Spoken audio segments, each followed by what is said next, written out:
Hey, more lists are coming in for Operation Langley Storm, and this will be Danny's. Here we go.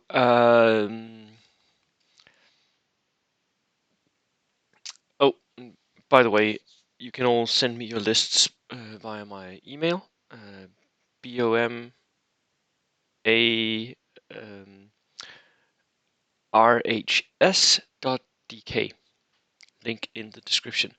Um, I have a long list of to-do things for my channel here, so I might not get to you in a week or something. And many of the videos that I do record, I have a recording schedule, so that I sort of release a video every second day-ish, um, which means that it might take some time before it releases. So if you want me to review your lists, please send them with some time before the event that you're going to, if you want me to have any effect on what you're doing, right?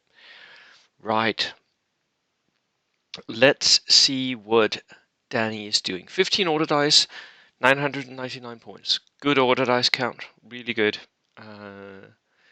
Second lieutenant, it's a British reinforced platoon. He's bringing an inexperienced second lieutenant, of course. And then Danny wrote that he didn't really want to go with the Gurkhas because they were thinking of limiting Gurkhas anyway, because they are good, they're very good. The only thing I would say to that is if you cut away the Gurkhas, then something else becomes really good. So it's always like that balancing act will always become, it'll just make something else really good. Um, so cutaway Gurkhas and bamboo warriors become really, really good. Cutaway bamboo warriors and something else becomes really good. Right. He brings Maoris instead, um, and he does so in 9-man units, so very large veteran units. Maoris are okay-ish close combat fighters. The main advantage is that they get a lot of these special rules, the formidable fighters. Let's go and see, it's down here somewhere. So, yeah, formidable fighters. You don't benefit from the national characteristics. Instead, you always get the 3 blood-curdling charge, which means that the enemy can't shoot defensive fire at you. Up and at 'em, which means that you can always charge. Even though you have pins, you remove 1 pin and just go. And toughest boots, which means that for every 3 man you get an extra attack. Now, is this enough to win close combats? That's my question, and I have played with Maoris. That's where I started. Um, so for a 9-man unit that costs approximately the same as an 8-man unit of Gurkhas, you get the 9 attacks plus 3 attacks. So you're at 12 attacks. On average, you'll kill, against regulars, you'll kill 6, right? Then they'll hit you back and you'll lose 1 or 2 guys. So yes, if your dice are average, yes, you will win that combat. But for me, Maoris are not in the top tier of assault units, and that is because of the lack of tough fighter. If you had tough fighter on Maoris, they would be a lot better uh, because of all those special rules. These just have the special rules, but they lack tough fighter. They're not even fanatics, which would be the Japanese way of going about getting veterans that don't have tough fighter but still are formidable in close combat. They're second rank assaulters. So yes, they can assault some. They can really easily get to the assault. But once they're there, they will lose some of the close combats. More often that will happen than if you're using Gurkhas or Polish Lancers. And the units are expensive. And if you just lose one or two guys, you're quickly going down in how many attacks you can deliver in close combat. So I'm not sure I like the exchange here. Free forward observer, yes, of course. Royal Engineers. I do like the setup though. 2 push units that can assault in close combat. Really, I mean, maybe you should think of Maoris more as a threat than an actual close combat unit. They can push up, they'll skirmish, they've all got rifles. And if the enemy presents something that desperately wants to die, you can charge it and kill it. But they don't actually want to go in close combat. They want to threaten away the enemy. I think you should think of Maoris like that, especially combined with Royal Engineers with flamethrowers, because that will kill anything. A flamethrower to the face, that will stop anything.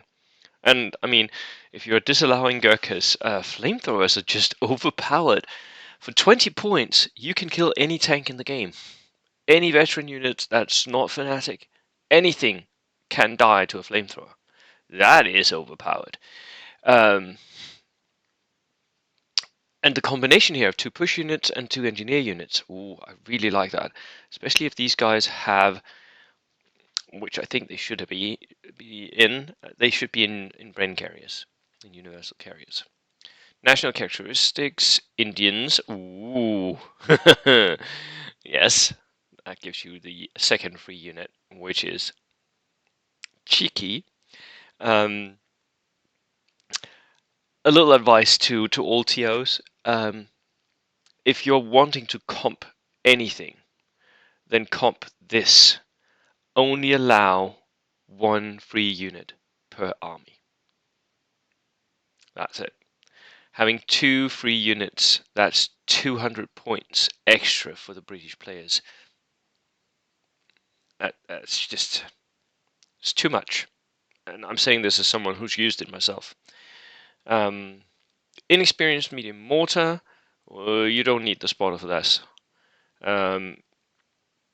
You can't use him anyway, so you're buying him to just set up and push other spotters away, not worth the 10 points.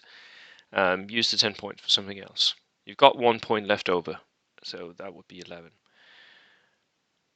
Piat team, regular, 40 points, nice. Light howitzer, the 25-pounder is really good. That should be in most competitive lists. With a spotter, yes. Staghound, I really like my Staghound. I bought 2. Brain carrier, here comes. 2 brain carriers with LMG. Yep, that's what you're using the spotter point for. You're buying the second LMG. You just need something else to be cheaper as well. Where can we cut?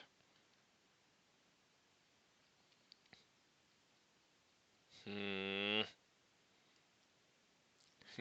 could make the Maoris regulars though. Yeah, not sure where to cut it. Do you need? No, you don't. You don't need the Jeep.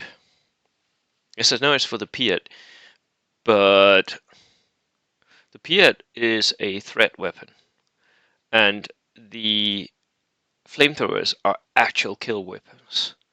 The Piat is just there to threaten away enemy tanks, so that can slowly move forward into an area that you want to deny for enemy tanks, and then you can spend the extra points on the second LMG for the brain carriers, because these guys, they're miniature tanks, and as long as you've got someone in them, they can fire both LMGs, so split firing, that is just amazingly worth it.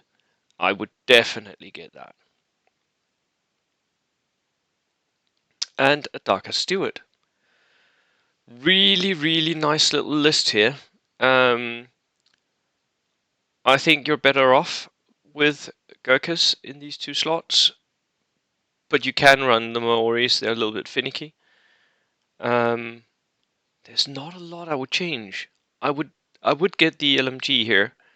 and that would cost you an extra 10 points. So you can cut out the Jeep, or you could cut out the spotter for the inexperienced mortar, and then you would have the points. That would be my only suggestions to change. Thank you so much for the list, and to anyone going to Langley Storm, good luck. It is looking to be a good event. I'll see you in the next video. Cheers.